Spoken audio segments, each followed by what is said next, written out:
ராதே கிருஷ்ணா. ஜோதிடர் அன்பர்கள், ஜோதிடம் கற்றுக்கொள்பவர்கள் அனைவருக்கும் ஜோதிடர் முரளியின் நமஸ்காரங்கள். இன்னைக்கு இந்த வீடியோவில் எத்தனாவது பாவத்தை பற்றி பார்க்க போகிறோம் அப்படின்னா, நான்காவது பாவம். நான்காவது பாவம் அப்படின்னு சொல்லும்போது ஒரு ஷார்ட்டாக ஞாபகம் வச்சுக்கிற மாதிரி ஒரு வரி ஒன்று சொல்கிறேன். அதை எல்லாரும் மனப்பாடம் கூட பண்ணி வச்சுக்கோங்க. நிலையான ஒரே இடத்தில் இருந்து எப்பொழுதும் இயங்கிக் கொண்டு உற்பத்தி செய்யக்கூடிய கனமான பொருள் செயற்கை அப்படின்ற வரி. இது எதுக்காகனா, ஒரு சிம்பிளா காரங்களெல்லாம் ஷட்டுன்னு ஞாபகத்தில் கொண்டு வர்றதுக்காக இந்த வரி ஒரு மெமரைஸ் பண்ணி வச்சுக்கலாம்.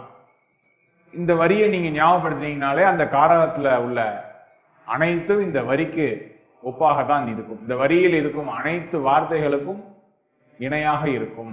அதனாலதான் இந்த மாதிரி ஷார்ட்டா ஞாபகம் வச்சுக்கிற மாதிரி சொல்லியிருக்கேன். எப்படின்னா, நிலையான ஒரே இடத்தில் இருந்து எப்பொழுதும் இயங்கிக் கொண்டு உற்பத்தி செய்யக்கூடிய கனமான பொருள் செயற்கை அப்படின்ற ஒரு வரியை மட்டும் நீங்க ஞாபகம் வச்சிருந்தீங்கன்னா, இந்த நாலாவது பாவத்தில் இருக்கக்கூடிய காரங்களை நீங்களே டெவலப் பண்ணிக்கலாம்.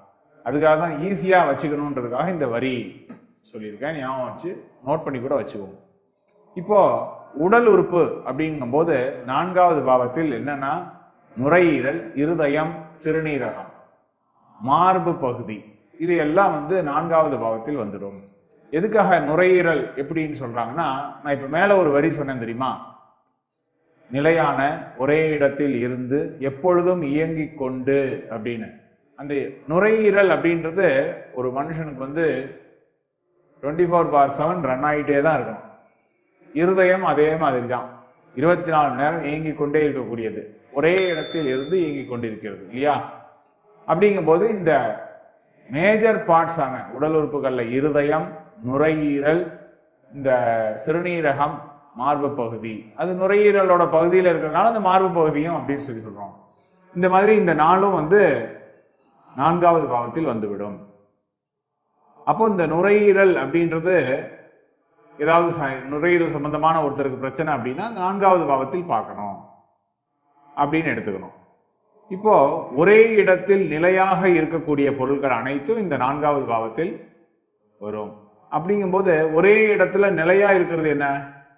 வீடு, வாசல், சொத்து, நிலம், ஏரி, குளம், இது எல்லாமே ஒரே இடத்துல நிலையா இருக்கக்கூடியது. அப்போ இந்த சொத்துக்கள் அனைத்தும் இந்த நான்காவது பாவத்தில் வரும். வீடு, வாசல் அனைத்தும் இந்த நான்காவது பாவத்தில் வந்துவிடும். இப்ப ரெண்டாவது பாவத்தை பணம் அப்படின்னு சொன்னோம். அப்ப இந்த நாலாவது பாவம் அப்படின்றது அதிகமான பணம் அப்படின்னு எடுத்துக்கலாம். அதாவது ஒரு பாவத்தின் அந்த பாவத்திலிருந்து எண்ணி வரக்கூடிய மூன்றாவது பாவமானது அந்த பாவத்தை பரிணாம வளர்ச்சியை கொடுக்கும் அப்படின்னு. அதாவது இரண்டாவது பாவம் அப்படின்னு எடுத்துக்கோங்க. அந்த இரண்டாவது பாவத்திலேருந்து நான்காவது பாவத்தை எண்ணுங்க.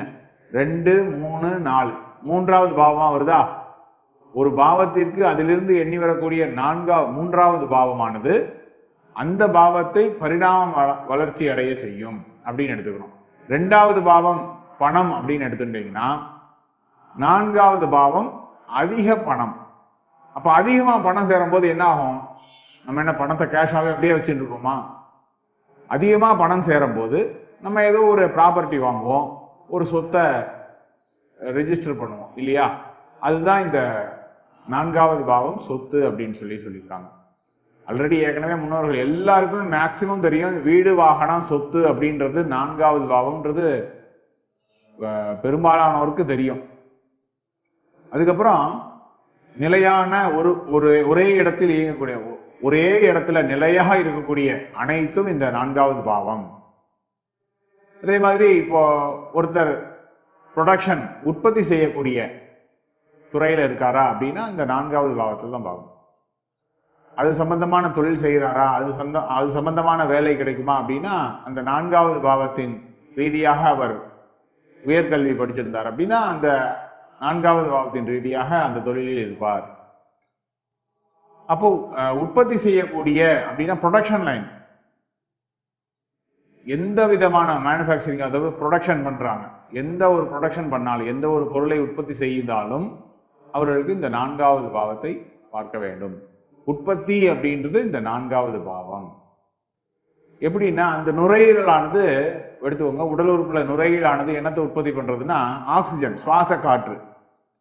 அந்த நுரையீரல் அந்த ஆக்சிஜனை உற்பத்தி பண்ணலன்னா நம்ம பாடி ஆக்சிஜன் இல்லாம இதாயிடும் இல்லையா? அதே மாதிரி இதை உற்பத்தி செய்யக்கூடிய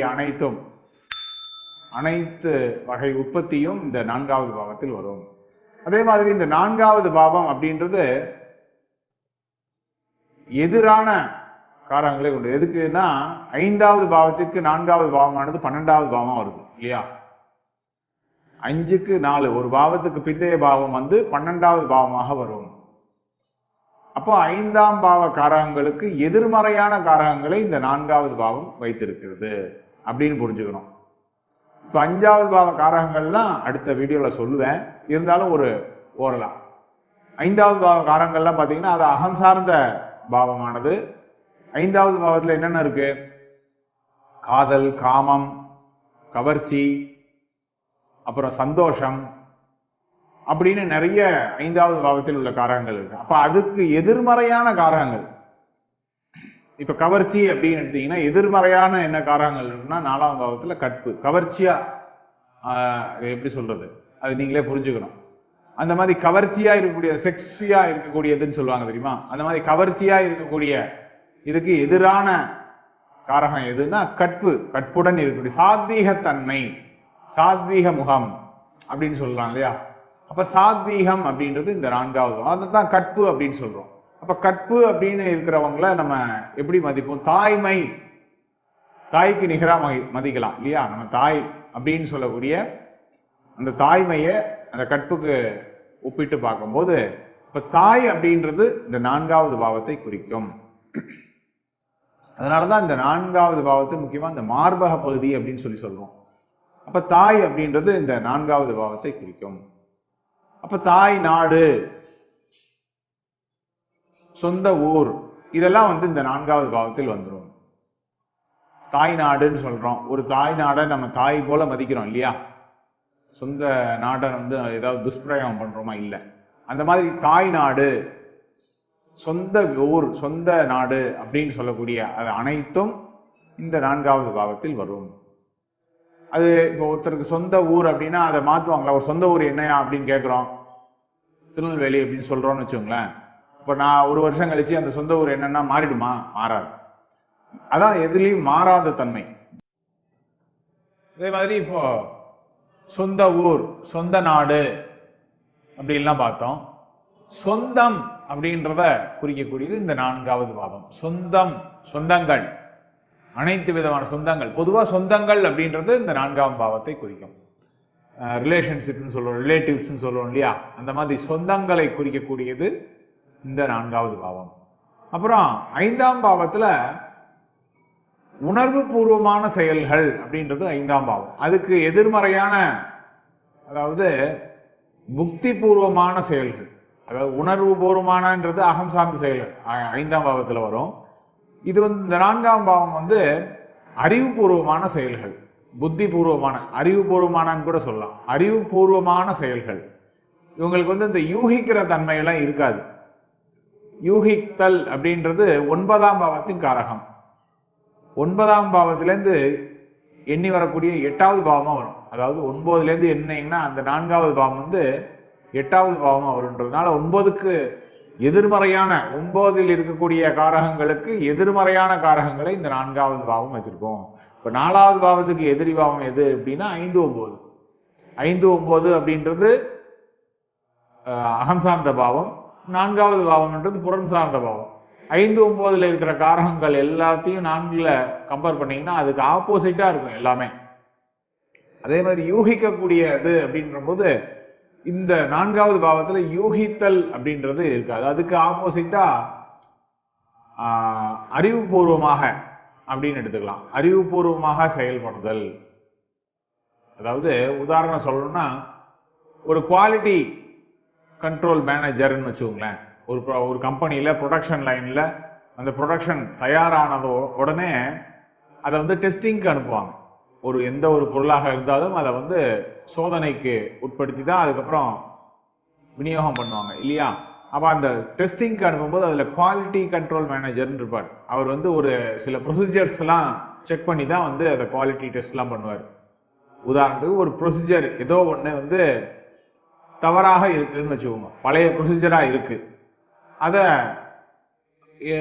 இதில் ஒரு சின்ன தவறு இருந்தாலும் அவருக்கு வந்து அது தவறு இல்லை, இதுதான் சரி அப்படின்னு தெரிஞ்சா கூட அந்த ரெஃபரன்ஸ்ல தவறாக இருந்தாலும் தவறாகத்தான் இவர் வந்து டெஸ்டிங் பண்ணுவார்.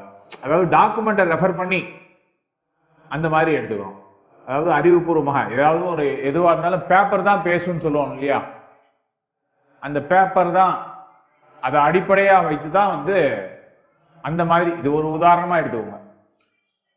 அது மாதிரி அறிவுபூர்வமாக செய்யக்கூடிய செயல்கள் அப்படின்னு எடுத்துக்கிறோம்.